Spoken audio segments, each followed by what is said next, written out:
Hi friends, ఈరోజు video ఏంటంటే ప్రభాసన మారుతి వీరిద్దరి కాంబినేషన్లో భారీ హైప్తో రిలీజ్ అవుతున్న మూవీ ది రాజసాబ్.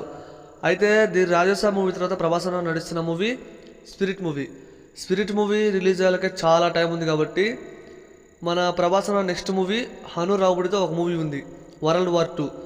ఆ మూవీలో నేషనల్ క్రష్ అయిన రష్మిక మందనాని తీసుకుంటున్నారని న్యూస్ అయితే వచ్చింది ఫ్రెండ్స్. మరి నిజంగానే రష్మిక మందన ఈ మూవీలో ఉంటుంది అంటే చెప్పలేను ఫ్రెండ్స్. తీసుకునే అవకాశాలు ఎక్కువగా ఉన్నాయి. ఎందుకంటే సీతారామ మూవీలో మన రష్మిక మందన డైరెక్టర్ తీసుకున్నారు. అండ్ నేను ఎప్పటి నుంచి అనుకుంటున్నా, ప్రభాసన్న ఇటు రష్మిక మందన వీళ్ళిద్దరి కాంబినేషన్లో ఒక లవ్ స్టోరీ కనుక పడితే బాగుంటుంది అని అనుకుంటున్నా.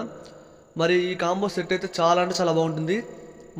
మరి వీరిద్దరు కాంబినేషన్లో మూవీ కనుక వస్తే ఎలా ఉంటుందో కామెంట్ చేయండి ఫ్రెండ్స్. బాగుంటుందా లేదనేది కామెంట్ చేయండి. మరి రాజసాబ్ మూవీ రిలీజ్ అవుతుంది అండ్ కల్కి మూవీ ఈ ఇయర్లోనే రిలీజ్ అవుతుంది. ప్రభాసన మూవీస్ కోసం ఎంతమంది వెయిట్ చేస్తున్నారు కామెంట్ చేయండి. నేనైతే ఫుల్ వెయిటింగ్. ఫస్ట్ కల్కి మూవీ కోసం వెయిటింగ్, తర్వాత రాజసాబ్. ఆ రాజసాబ్ మూవీలో మనం వింటేజ్ డార్లింగ్